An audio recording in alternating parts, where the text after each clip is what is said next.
போறாங்களா? எல்லா கிறிஸ்தவனும் பரலோகத்துக்கு போறானா? இல்ல. இன்னைக்கு நரகமே கிறிஸ்தவன் தான் ரொப்பி வச்சிருக்கானா. நரகத்துல ஜாஸ்தி யார் இருக்குதா? பாஸ்டருங்க, பாஸ்டர் வைஃபுங்க, வர்ஷிப் லீடருங்க, ரெவரண்டுங்க, தீர்க்க தரிசனம் சொன்னவங்க எல்லாரும் நரகத்துல இருக்கிறாங்களா. அது கேட்கும் போது எங்களுக்கு பயம் வரணும். ஊழியம் அப்படின்றது ஆண்டவரை ஏத்துக்கிட்டு வாழ்றது அப்படின்றது ரொம்ப ஈஸியான விஷயம் கிடையாது.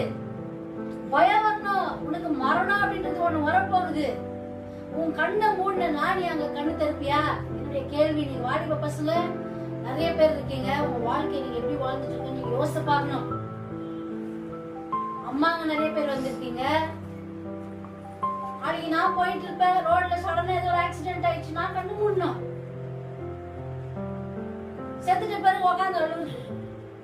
உயிரோடு இருக்கும் போதே ஒரு பேச்சு கேட்கறது இல்ல. செத்துட்ட பிறகு எதுக்கு அழுகுறீங்க? அப்பா அம்மா சாகும் போது, நானே சாவுறேன்னு வச்சுக்கோங்க, நான் சாகும் போது என் கல்றகிட்ட வந்து என் பசங்க அழுதுனே இருந்தாங்கன்னா அதுக்கு ரீசன் என்ன தெரியுமா?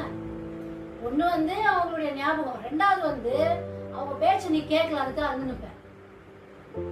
உயிரோடு இருக்கும் போது மகன் அது பண்ணாதம்மா, இந்த ரோட்டுக்கு போகாதப்பா, இந்த ஃப்ரெண்டு கூட சேராதப்பானா சேர். அப்பா அப்பா என்னத்துக்கு வச்சிருக்கிறார் கடவுள்?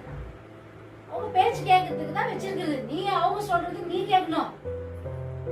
நீ கேட்காத என்ன பண்ண? உயிரோடு இருக்கும்போது தொண்டை கிளீர வரைக்கும் கத்தும் போது நீ கேட்கறது இல்லை. நான் செத்துச்ச பிறகு எதுக்கு போய் அழுகுற? சாகும் போது போவாத, கல்லர்கிட்ட வராதுன்னு சொல்லிடுவேன். நான் என் பசங்களுக்கு கூட சொல்வேன், சாகும் போது வராதீங்க. உயிரோடு இருக்கும் போது தகப்பன் தாய்க்கும் இப்ப தெரியாது உங்களுக்கு. அம்மா அப்பா உயிரோடு இருக்கும் போது அம்மா அப்பாவை திட்டுறீங்க, அம்மா அப்பாவுக்கு செய்யற மரியாதை கொடுக்கறது இல்ல. நீ என்ன சொல்றது? இப்ப தெரியாது அந்த அருமை. தாயும் தகப்பனும் இருக்கும் போது அந்த அருமை உங்களுக்கு தெரியாது. ஒரு அம்மா இருக்கும் போது அப்பா இருக்கும் போது நீ என்னதான் திட்டினாலும், நீ என்னதான் உங்க அம்மா கிட்ட கோவப்பட்டுக்கினாலும், நீ என்னதான் இல்லாதது பண்ணின்னு வந்தா கூட உன்னை நேசிக்கிறதுக்கு அவங்க ரெண்டு பேர் தான் இருக்கிறதே. அப்ப உயிரோடு இருக்கும் போது என்ன பண்ண உங்களை நீ நல்லா பாத்துக்கணும். என்னமா வேணும், என்ன சாப்பிடுறோமா, ஊருக்கெல்லாம் போயிட்டு எதுவும் வாங்கி கொடுக்க கூடாது. ஃபர்ஸ்ட் யாருக்கு பண்ணணும்? கணம் அம்மா அப்பாவுக்கு பண்ணணும்.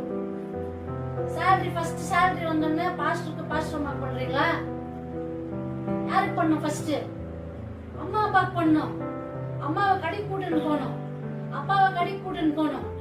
கடையில போயிட்டு அம்மா உங்களுக்கு எது பிடிச்சிருக்கு, செருப்போ ஒரு இதோ ஒரு 1000 2000 கையில கொடுத்தா அது சந்தோஷம், அது உங்களுக்கு ஆசீர்வாதம்.